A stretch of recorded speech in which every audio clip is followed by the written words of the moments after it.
काय तू बोललीस वय डॉक्टरशी? हो. सांगितलं का काय त्यांना? नाही सांगितलं, पण ते खूपच चिडले. तू डॉक्टर भुईशिवाय दुसरं कुणाला काहीच सांगत नाही बघ. असं का पण? काय माहित बाई, पण हे बघ आता पुण्यांदा फोन करू नकस. भुईला कळलं तो वरडल ती तुला.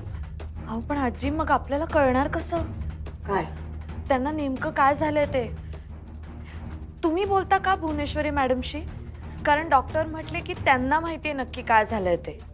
भुईनं आजवर मला काय सांगितलं नाही, आता कशाला सांगल? पण हे बघ तू तू सोडून दे हे विषय. भुई बघल काय करायचं ते नीट.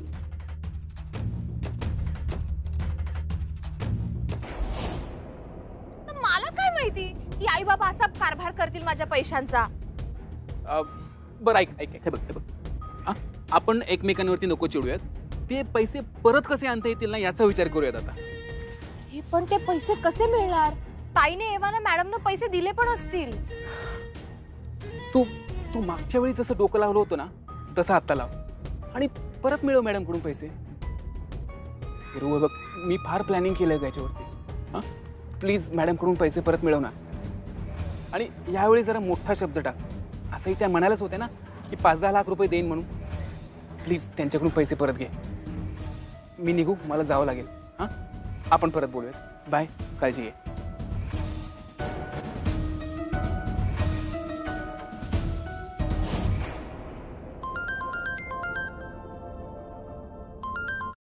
हॅलो. हॅलो अक्षरा मॅडम, मी रघुवीर बोलतोय, फुलपगारांचा जावई. हा बोला बोला. सरांनी सांगितलं होतं तुम्ही फोन कराल म्हणून. हो, तुम्ही पाठवलेल्या गोळ्यांची नावं मी क्रॉस चेक केली आहेत. ओके. कशाच्या गोळ्या आहेत त्या? त्या गोळ्या सिडेट करण्यासाठी वापरल्या जातात. सिडेट करण्याच्या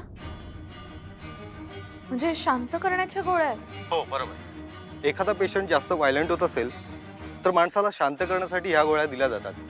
पण त्याचा साईड इफेक्ट म्हणून माणूस कधी कधी अजून एग्रेसिव्ह होऊ शकतो. बापरे, म्हणजे मनोविकाराच्या गोळ्या आहेत ह्या? हो. पण ह्या गोळ्यांवरून आजार कुठला आहे आपल्याला कळू शकतं का? नाही मॅडम, पेशंटला बघितल्याशिवाय तसं काही सांगता येणार नाही. हो, पण त्यांचे काही रिपोर्ट्स असतील तर मला पाठवून ठेवा, मी स्टडी करून तुम्हाला नक्की सांगतो. ओके ओके ठीक आहे. पण उपचार काय, म्हणजे गोळ्या औषधं की आणखी काही? त्यांना एका चांगल्या सायकॅट्रिस्टला दाखवावं लागेल. आणि 7-8 वर्ष ह्या गोळ्या चालू असतील तर त्याचा उलट परिणाम सुद्धा होऊ शकतो. तुम्ही लवकरात लवकर त्यांना सायकॅट्रिस्टला दाखवा. मी तुम्हाला काही चांगल्या डॉक्टरांचे नंबर पाठवतो. Okay okay. Thank you sir, thank you. खूप मोठी हेल्प झाली आहे तुमची. Any time. आणि तुम्हाला काही लागलं तर नक्कीच मला फोन करा. Sure sir. Bye. Thank you thank you once again. Thank you so much. आणि 7-8 वर्ष ह्या गोळ्या चालू असतील तर त्याचा उलट परिणाम सुद्धा होऊ शकतो.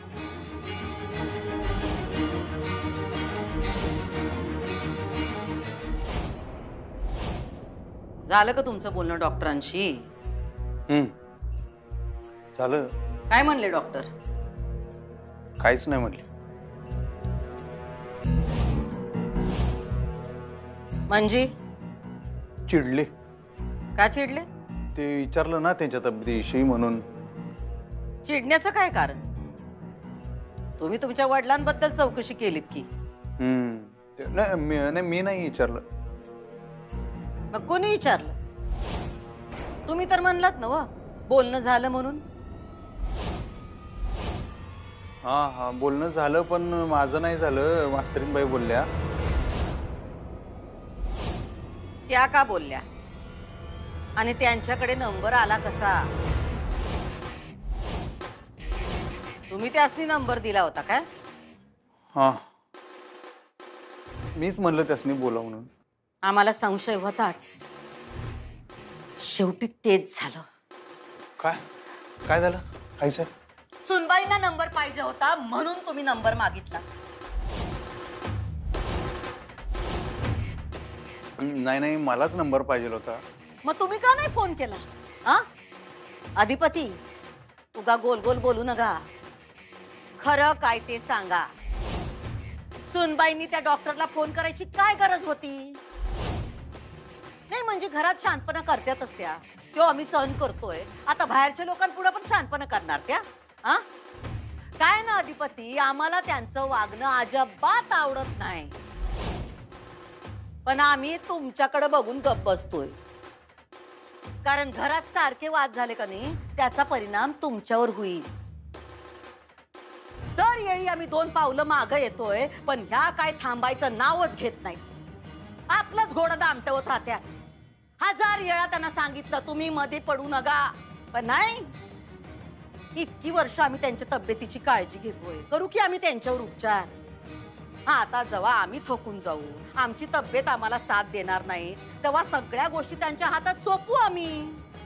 करा म्हणावं सगळं, कारण आमच्या नंतर त्यांनाच बघायचंय ना व. पण आतापासून इतकं पुढं पुढं करायची काय गरज काय? यांना दाखवायचं असतं मी किती शिकलेली, मला कसं सगळ्यातलं सगळं येतंय.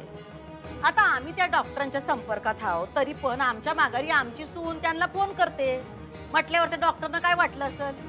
एकाच घरात राहून सासू सुनेचा काय बी ताळमेळ नाही, लोकांपुढे इज्जत घालवायची कामं करतात ह्या, आणि तुम्ही गप्प बसताय. अजून किती दिवस तुम्ही त्यांना सूट देत राहणार?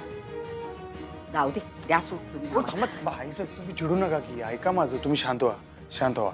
त्याच्यात मास्तरीन म्हणजे खरंच काही चूक नाही, मीच त्यासनी म्हणलं तुम्ही डॉक्टरला फोन करा. त्यांना पाठीशी घालू नका. अहो नाही, खरं सांगतोय मी. तुम्ही ते असते का बोलायला लावलं? त्यांनी तुमचं वकीलपत्र घेतलंय काय? तुम्ही का नाही बोलला त्या डॉक्टर संग?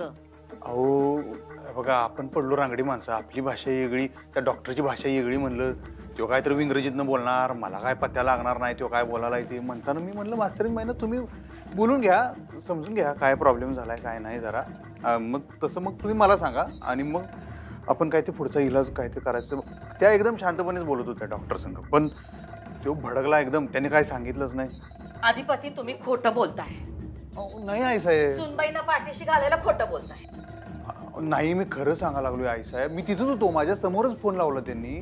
पाहिजे तर तुम्ही त्या डॉक्टरला विचारा की, आणि तुम्ही त्याला जा विचारा, त्याला म्हणा आमच्या घरची माणसं फोन लावतात तुला आणि तू असं कसं काय बोलतोस, नीट बोल की भावा म्हणावं, तुम्ही सांगा त्याला. ठीक आहे, बघतो आम्ही काय करायचं ते, पण तुम्ही आमची शपथ घेऊन सांगा की तुम्ही खरं बोलताय. खरं सांगालोय मी, विश्वास तर ठेवा की आई साहेब, तुम्ही जाऊ द्या. आणि शपथ विपत कशाला एवढ्या तेवढ्याला, ऐका की. आणि बघा, मी एक डाव प्रयत्न करून बघितला, माझ्यानं काय ते काय जमाय नाही आहोत. तुम्ही आत्तापर्यंत करत आलाय, तुमचं तुम्ही करा. मी आत्ताबद्दल ह्या प्रकरणापासून लांब होतो एवढी वर्ष, तेच बरं होतं. मी इथनं पुढे त्या डॉक्टरला काय फोन करणार नाही.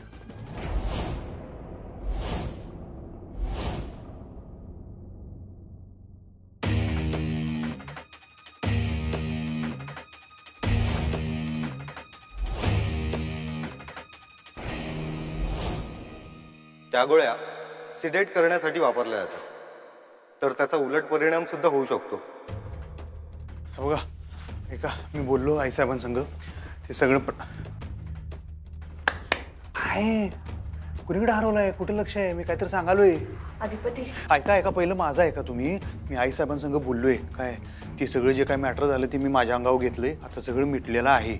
तुम्ही फक्त एक गोष्ट लक्षात ठेवा की आता उगच आईसाहेबांनी राग येईल असं काही करायला जाऊ नका, त्यासनी डिवसायला जाऊ नका, समजलं नवं? आता ह्यो विषय मिटलेला आहे, तुम्ही त्याच्यात अजिबात लक्ष घालू नका. तुम्हाला नंबर पाहिजे होता, नंबर मिळाला नवं, सपला विषय आता, समजलं नवं? विषय एंड झालेला आहे. आता नाही होऊ शकत विषय end. म्हणजे अहो, काय बोलताय तुम्ही? लय महामुश्किलीने मी कसा बसा ह्यो विषय मिटवून आलोय, आता विषय हार्ड करून ठेवू नका सा. अधिपती ऐका, शांतपणे ऐका. त्यांना सिडेट करण्याच्या गोळ्या दिल्या जात आहेत. हा जे काय असेल त्या बाबा, त्याला मला त्याच्यातलं वाटतं काय कळत नाही, मला एवढं कळतंय जे काय आता ट्रीटमेंट चालू आहे की नाही ती ते बरे व्हावेत म्हणतानाच चालू आहे. अहो त्या गोळ्या, आपण काय डॉक्टर आहे, आपल्याला काय कळतंय त्याच्यातलं? मग कशाला बोलायचं आपण काहीतरी मधी? जरा ऐका माझं, त्यांना शांत करण्याच्या गोळ्या देत आहेत. बरोबरच आहे, मग शांत करण्याच्याच गोळ्या देणार ना. तो माणूस उठसूट लोकांवर हल्ला करतोय, त्याच्या अंगात आहे 12 माकडाचा खेळ, त्याला सांगितलं तर तो ऐकत नाही, मग त्याला शांत करण्याच्या गोळ्या देणार नाही तर कसल्या गोळ्या? जे काय चालले ते बरोबर चालले हो. अधिपती त्या गोळ्यांचा साईड इफेक्ट होतोय, त्यांच्यावर उलट परिणाम होतोय, कळतंय का तुम्हाला? म्हणजे कदाचित त्या गोळ्यांमुळेच ते अग्रेसिव्ह होत असतील, काय होत असतील? आक्रमक, तापट. ते तर ते पहिल्यापासूनच आहे. पण आता वाढलाय ना आक्रमकपणा. त्याच्यासाठी इलाज चालू आहे मास्तरीन बाई. अधिपती अहो ऐका ना, शांतपणे ऐका. त्यांना एका चांगल्या मानसोपचार तज्ञाकडे नेण्याची गरज आहे, खरंच. म्हणजे घरात ना हलवायचं? नाही, तसं नाही म्हणत आहे मी एवढंच म्हणते की आपण सेकंड ओपिनियन घेऊया जर इलाज चुकीचा चालू असेल तर. भास्करराव, मास्तरीन बाई काय लावलं तुम्ही? चुकीचा इलाज म्हणजे आईसाहेब जे करतात त्याच्यावरच शंका घेताय का तुम्ही? अहो असं कुठे म्हटलं मी फक्त एवढंच म्हणते की दुसऱ्या डॉक्टरांना दाखवूया आपण एकदा. तुम्ही फक्त मला एक मदत करा अधिपती, मला त्यांचे रिपोर्ट्स आणून द्याल का प्लीज? बास आता अजून काय काय एकानंतर एक चालूच आहे हो तुमचं. हा, मी घरात काय हेच सांभाळत बसू का? सांगा बरं तुम्ही. तुमची शंका दूर व्हायला पाहिजे म्हणताना दिला ना डॉक्टरांचा नंबर. काय झालं? ते बेनं भडकलं तुमच्यावर. आईसाहेब पण ओरडले ते आणि वेगळंच. तुम्ही कशाला आईसाहेबांच्या टप्प्यात येत आहे? आता त्या माझ्याकडे बघून ग बसतात म्हणून ठीक आहे, पण आईसाहेबांसमोर भल्या भल्यांची फ्याफ्या उडत्या माहिती आहे काय? आपलं बोलणं काय झालं? मी तुम्हाला नंबर देणार, विषय संपणार. झालं का नाही? बरोबर अधिपती, पण मी तुम्हाला असंही म्हटलं होतं की डॉक्टर काय म्हणतायत त्यावर सगळं अवलंबून आहे. काय बोललंच नाही की डॉक्टर कुठं काय बोललं. त्यामुळे तुम्ही आता ह्याच्यात पडू नका. तुम्ही ग बसा. काय उगाच लांबड लावू नका. एकतर आईसाहेबांच्या मनाविरुद्ध मला कवाच काहीच करायचं नसतं आणि तुम्ही नेमकं तेच करायला भाग पडताय कायम. जाऊ दे, सोडा. ते 4 वाजता सूर्यवंशी खाऊन पिऊन गपगार झोपला असेल. आपण कशाला उगाच त्यांच्यामुळे वादावादी करायची? जाऊ दे, सोडूया विषय. लई लांबड लावायला नको, लई वाडेचार लावायला नको. जाऊ दे, सोडा, थांबवा.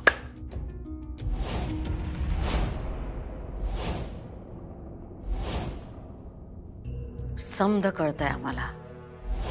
सुनबाईंनी चावी दिल्यागत अधिपती वागायलेत. अगं मग ताई, तू तू तिच्याच दोऱ्या का नाही आवळत? बघ की, ती जसं बोलती का नाही तसंच वागायल्यात, तसंच ऐकायल्यात अधिपती. हे असं झालं तर कसं होणार? ऐकू देत तिचं, पण शेवटी आईच्या मायेपुढं बायकोचं प्रेम फिकं पडणार दुर्गे. वय ताई, आणि तसं बी आपला अधिपती मातृभक्त आहेत. पण हे सुनबाईंना कळत नाही. त्यांना असं वाटतंय की 1.5 महिन्यात त्यांना या घरातल्या समध्या गोष्टी कळायला लागल्या. पण त्यांना अजून हे कळलं नाही की हे घर म्हणजे फक्त 4 भिंती नाहीत, गुहा आहे गुहा. जेवढ्या त्या खोल शिरतील तेवढ्या त्या तोंडावर पडतील. आणि अधिपतींना आता सांगून काय बी उपयोग होणार नाही. कळेल त्यांना सुनबाई कशा आहेत ते. आणि जेव्हा त्यांना ते कळेल तेव्हा आम्ही काहीच करायची गरज भासणार नाही. तेच त्यांना बाजूला करतील. मग असं झालं तर भारीच की ग ताई. असंच होणार, कारण सुनबाई काही थांबणारातलं नाही. ते एकानंतर दुसरी चूक करतच राहणार. आणि आम्ही बी वाटच बघतोय की कधी भरतोय त्यांच्या चुकांचा घडा. ताई, तू कोणी अशी हाकलून दे का नाही तिला? तिनं परत या घरात पाऊलच ठेवलं नाही पाहिजे. हा दुर्गे, आम्ही काय करायचं हे तू आम्हाला सांगायची गरज नाही. जा, मोठ्या मालकांच्या जेवणाचं बघा. आम्ही नंतर चक्कर मारूच तिथं. वय ताई.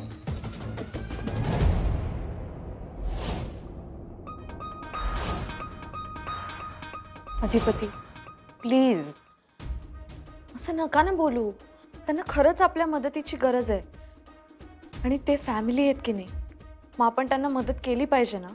हे बघा, तुमच्या बाजूने मी का उभा होतो? कारण तुम्हाला शाळेत जाता येत नाही. तुम्हाला साधं स्वयंपाकघरात बी जायला इथं बंदी होती. हां, तुमच्या फाळीची राख रांगोळी झाली. मला खरंच मनापासून वाईट वाटलं. पण आता तुम्ही आईसाहेबांसंग मला वादावादी करायला भाग पाडू नका. कारण त्यांचं कायम बरोबरच मानत आलोय मी. त्यांच्या कुठल्याच गोष्टीवर मी आत्तापर्यंत डाऊट घेतला नाही बरं काय. आणि घेत पण नाही आणि घेणार बी नाही कावाच. आणि तुम्ही पण तसं करू नका. बाकी कुठल्या बी गोष्टीत तुम्ही सांगा, मी तुमच्या संग आहे. पण तुम्ही जर आईसाहेबांच्या विरोधात गेला का नाही, मी तुमच्या बरोबर नाही आहे मास्तरीन बाई. अहो पण मी त्यांच्या विरोधात कुठे जाते? मला फक्त तुमच्या बाबांना मदत करायची अधिपती. तेच, त्यासनी तुमची गरज नाहीच आहे तर असं तुम्हाला वाटतं. कारण तुमच्यापेक्षा जास्त काळ राहिलेलो आहे मी त्या माणसासंग. एखाद्या व्यक्तीबरोबर जास्त काळ राहिल्यामुळे आपल्याला ती व्यक्ती जास्त कळते असा अर्थ नाही होत. मग तुम्हाला माझ्यापेक्षा जास्त माहित आहेत काय 4 वाजता सूर्यवंशी काय ती? मी असं नाही म्हणत आहे. मी जनरल बोलले अधिपती. मला भुवनेश्वरी मॅडमना दुखवायचं नाहीये. मला त्यांच्या विरोधात सुद्धा जायचं नाहीये आणि त्या मुद्दाम सुद्धा करत नाहीयेत. मला माहिती आहे ते. पण आय एम सॉरी अधिपती, त्यांचं शिक्षण झालेलं नाहीये आणि त्यामुळे त्यांना एक गोष्ट कळत नाहीये की जर एका डॉक्टरांच्या औषधांचा गुण येत नसेल तर दुसऱ्या डॉक्टरांना दाखवावं लागतं. आणि काय हरकत आहे आपण त्यांचं मत घेतलं तर? आपण आत्ता जो डॉक्टर उपचार करतोय त्याच्यावर विश्वास आहे आमचा. हा, त्याचं मला काही सुद्धा चूक वाटत नाही आणि ती आम्ही जोडलेली माणसं आहेत, ती तोडून चालणार नाही.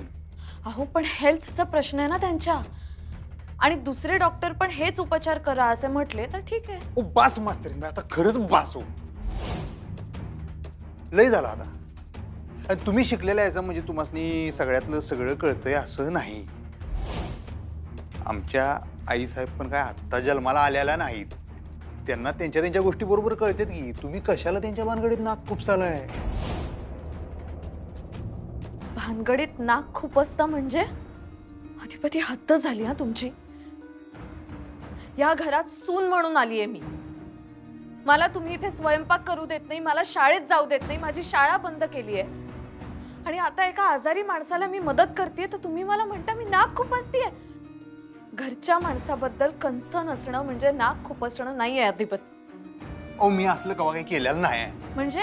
अहो म्हणजे मी ह्याच्यात कवा असं लक्ष घातलेलं नाहीये. मग आता घाला. काय पाहिजे मास्तरीन बाई? अधिपती माझं एवढंच म्हणणं आहे की आपण त्यांना दुसऱ्या डॉक्टरांकडे नेलं पाहिजे.